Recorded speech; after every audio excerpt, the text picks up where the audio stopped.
Hello बच्चों, आज की क्लास में हम सीखने वाले हैं 12th क्लास का एक और इम्पॉर्टेंट टॉपिक जिसका नाम है केंद्रीय बैंक। आज की क्लास के अंदर हम सीख पाएंगे कि केंद्रीय बैंक क्या होता है, भारत का केंद्रीय बैंक का नाम क्या है और भारत के अंदर जो केंद्रीय बैंक है उसकी प्रमुख बातें क्या है। तो आइए हम वीडियो को स्टार्ट करते हैं। ठीक है, सबसे पहले लिखा हुआ है कि केंद्रीय बैंक का मतलब क्या होता है। कह रहे कि केंद्रीय बैंक एक शीर्षस्थ यानी कि सबसे ऊंची संस्था होती है। क्या होती है? सबसे ऊंची संस्था। तो सबसे पहले इसी बात को हम ध्यान से समझते हैं। मैं एक छोटे से एग्जांपल से आपको समझाता हूं। आपकी क्लास के अंदर बहुत सारे बच्चे होते हैं, लेकिन उन सारे बच्चों में एक बच्चा जो होता है वो क्लास का मॉनिटर बन जाता है। वो मॉनिटर होता है, वो पूरी क्लास को क्या करता है? लीड करता है, पूरी क्लासेस की अटेंडेंस लेता है और डायरेक्ट टीचर से क्या करता है? कोऑर्डिनेट करता है। यानी कि सारे बच्चों के लिए रिप्रेजेंट करने के लिए एक बच्चा जो है मॉनिटर बना दिया जाता है। इसी तरीके से बच्चों हमारे देश के अंदर बहुत सारे बैंक होते हैं, बहुत सारे बैंक। उन सारे बैंकों के लिए नियम बनाना, उन सारे बैंकों के लिए कानून बनाना और वो सारे बैंक सही से काम कर रहे हैं कि नहीं कर रहे, इसीलिए उन सारे बैंकों में से एक बैंक को उनका सरदार बना दिया जाता है। और भारत के अंदर भी ऐसा ही होता है। तो हमें याद रखना है कि केंद्रीय बैंक क्या होती है? सबसे बड़ी संस्था होती है बैंकिंग संस्था के अंदर, यानी सबसे ऊंची संस्था होती है जो किसी देश की समस्त बैंकिंग और मौद्रिक ढांचे को नियंत्रण, नियमित और संचालित करता है। तो ध्यान से रखना है, केंद्रीय बैंक क्या है? किसी भी देश की शीर्षस्थ यानी सबसे ऊंची संस्था है जो उस देश की बैंकिंग और मौद्रिक प्रणाली के अंदर नियंत्रण करना यानी कंट्रोल करना, उनको नियमित करना और उनको संचालित कैसे कैसे चलाना है ये बताता है। ठीक है, तो ये तो हमने पढ़ लिया। अब बच्चों हमें ये समझना होगा दुनिया के अंदर जितने भी देश है उन सारे देशों के अंदर उन सब का एक एक केंद्रीय बैंक होता है। इसी तरीके से भारत के अंदर भी भारत का अपना एक केंद्रीय बैंक है जिसका नाम है रिजर्व बैंक ऑफ इंडिया। ठीक है, इसे हम शॉर्ट फॉर्म में कह देते हैं आरबीआई। तो दूसरे नंबर की बात, भारत का जो केंद्रीय बैंक है, देखो भारत में बहुत सारे बैंक है, पंजाब नेशनल बैंक है, एसबीआई है, भारत के अंदर आईसीआईसीआई बैंक है। तो ठीक है, भारत के अंदर बहुत सारे बैंक है, लेकिन उन सारे बैंकों में जो सबसे बड़ा बैंक है वो कौन सा है? भारत का आरबीआई। आरबीआई के कहने पर भारत के सारे बैंक कंट्रोल किए जाते हैं। आरबीआई के द्वारा बनाए गए नियमों को सारे बैंकों को मानना पड़ता है। ठीक है, तो अब हमें याद रखना है कि भारत का केंद्रीय बैंक कौन सा है? आरबीआई यानी रिजर्व बैंक ऑफ इंडिया। कुछ और देशों के केंद्रीय बैंक के बारे में जान लेते हैं। जैसे यूएसए का केंद्रीय बैंक है federal reserve bank of India, UK का केंद्रीय बैंक है बैंक ऑफ इंग्लैंड, बांग्लादेश का जो है केंद्रीय बैंक है central bank of Bangladesh, China का है people's bank of China etcetera. तो दुनिया में जितने भी देश हैं सबके अलग अलग सेंट्रल बैंक होते हैं, केंद्रीय बैंक होते हैं। ठीक है जी, अगले नंबर पे समझते हैं, क्योंकि हमारे भारत का जो केंद्रीय बैंक है उसका नाम है आरबीआई। तो आरबीआई से जुड़ी हुई कुछ महत्वपूर्ण बातें हम यहां पर समझ लेते हैं। हालांकि हमारे सिलेबस में इतनी सारी चीजें नहीं है, लेकिन फिर भी एक जनरल बातें आपको पता होनी चाहिए कि जो भारत का सबसे बड़ा बैंक है उसकी शुरुआत कैसे हुई और किस तरीके से जो भारत का सेंट्रल बैंक है उसकी प्रमुख बातें क्या क्या है। तो आइए भारत की कुछ प्रमुख आरबीआई की कुछ प्रमुख जानकारियां किस प्रकार है। सबसे पहले इसकी शुरुआत कैसे हुई? 1919 के अंदर भारत में तेजी से निजी बैंकों की स्थापना होने लगी।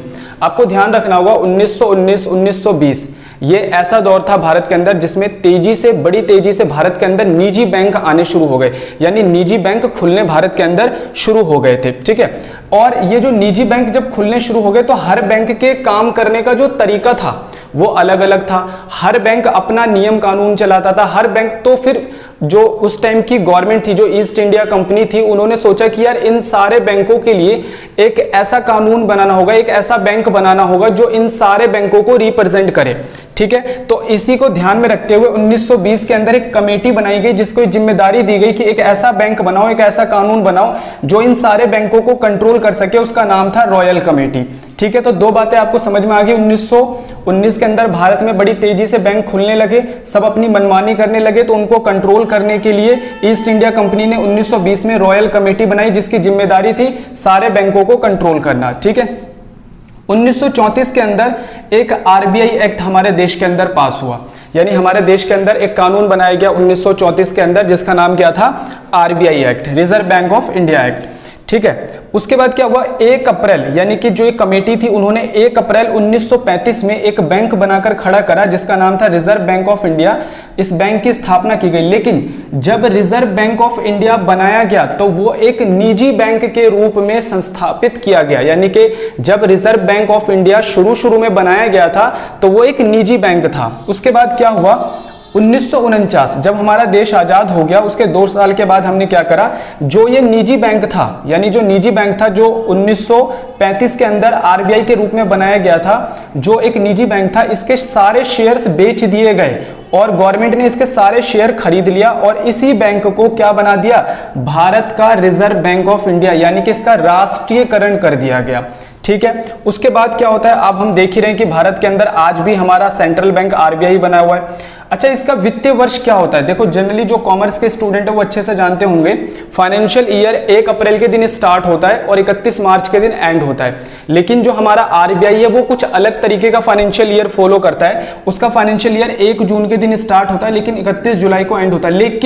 लेकिन अब इसको चेंज करने की बात चल रही है, कहा जा रहा है कि इस फाइनेंशियल ईयर को चेंज करके अब 1 अप्रैल से 31 मार्च ही कर दिया जाए। ठीक है, तो फिलहाल अभी इतनी बात याद रखनी है। जो आरबीआई जब बना था तो आरबीआई के जो फर्स्ट गवर्नर थे, अब हमें गवर्नर भी समझना होगा कि आरबीआई के गवर्नर कौन होते हैं।